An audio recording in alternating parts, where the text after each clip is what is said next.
Celestial blessings, my name is Helen Demetriou, and today I'm going to talk about going back to what is natural. Now what I mean by this is, growing up, until I was about 8 years old, we didn't have a lot of money, and I am one of 5. And it was very difficult for my mother to be able to buy food that was going to feed us and also fit in with the budget. So you can imagine that only my father was working because there's 5 children. So things were very tight. And I remember growing up and eating a lot of canned foods and frozen foods because they were cheaper than actually buying the stuff to make fresh.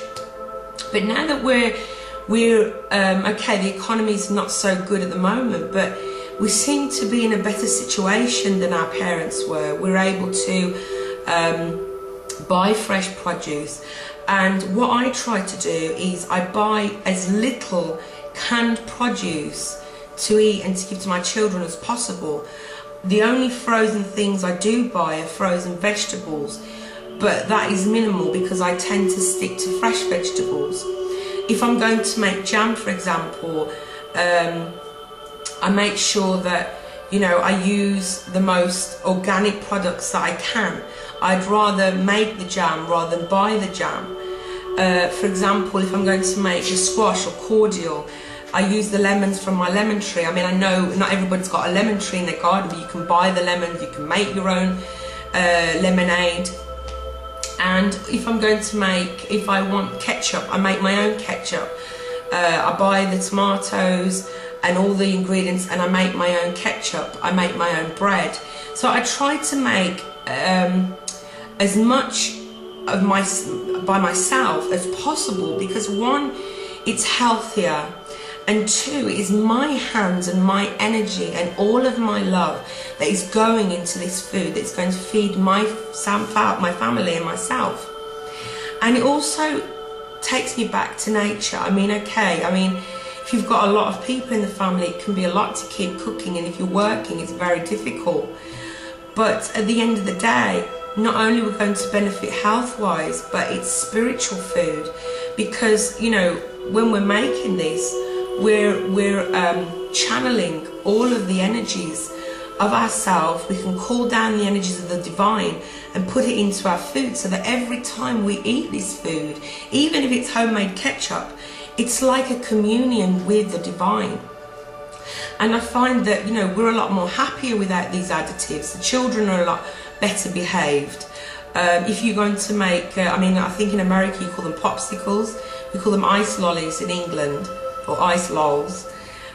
Just make them yourself. Squeeze some fresh oranges, or even blend some fresh apple and freeze them. You can buy the containers and to make ice lollies, and you can put them in the freezer and the children, and you can have that.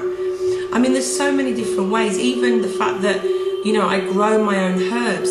It's not just for magical uses or for instance, because I cook a lot and I prefer, and I feel much happier and better psychologically knowing that this has come from my garden.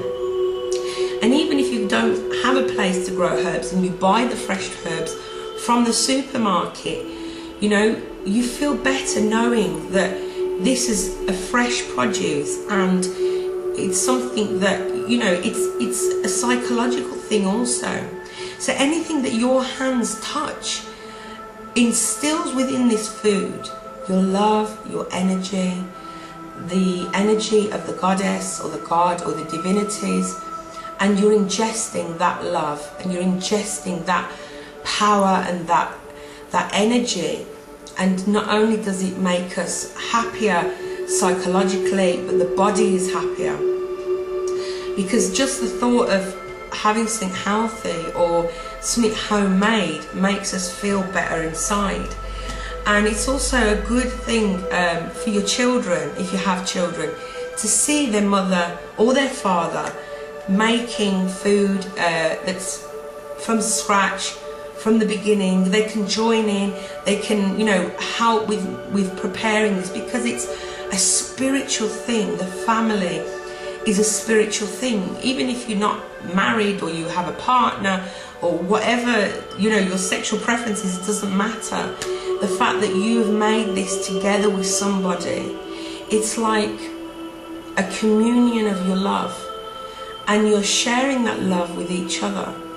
So I try to go back to the old ways as much as possible. I will make, like many of you do, herbal teas. So for example, if someone's got a poorly tummy, I'll make a tea for them using honey or chamomile or cinnamon or whatever, you know, herbs I've got in the house. And I'm making that with love, and I'm making that rather than first jumping to the painkillers. I'm trying to use that. If that doesn't work, I do use Western medicine along with herbal medicine or even crystals or whatever. This is how I try to live my life and what I try to teach my children. And I try to live by example, because I really want people to go back to living how we used to live so long ago, where we was much happier.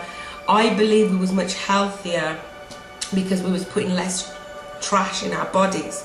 So next time you go to reach for that can of sweet corn or carrots, think to yourself, well, I'm going to go and buy some fresh carrots and I'm going to boil them. And it's not just that, the flavour is so much different. I mean, okay, I mean, you know, we all have a bit of something that is like emergency food. If we've got nothing in the house, we have company, and we need something fast and quick, I have no problem against something like that. But next time you go towards processed foods or powdered soups and things like that, I mean, we used to have tinned soups, canned soups, powdered soups when I was growing up. And now, because I make all of my own soups, when I taste them, it's disgusting. The mashed potatoes, the powdered mashed potatoes, it's just foul. I'd rather just not eat it and use something else instead. So there are many ways around where you can eat healthy. And what I mean by healthy, I'm not talking about generally to lose weight. I'm talking about eating the produce of the land rather than eating this chemically injected food. And I'm not talking about you must be a vegan or vegetarian, because I'm not a vegetarian, I'm not a vegan. That is my choice. I'm not saying anything wrong with anyone who doesn't want to eat meat. I'm just saying that what we eat instills within us a connection with the divine. And when we put ourselves in line with the divine by what we ingest in our body, then we're more healthy spiritually, and that way we're more happy inside. So thank you for watching. Have a great day. Bye-bye.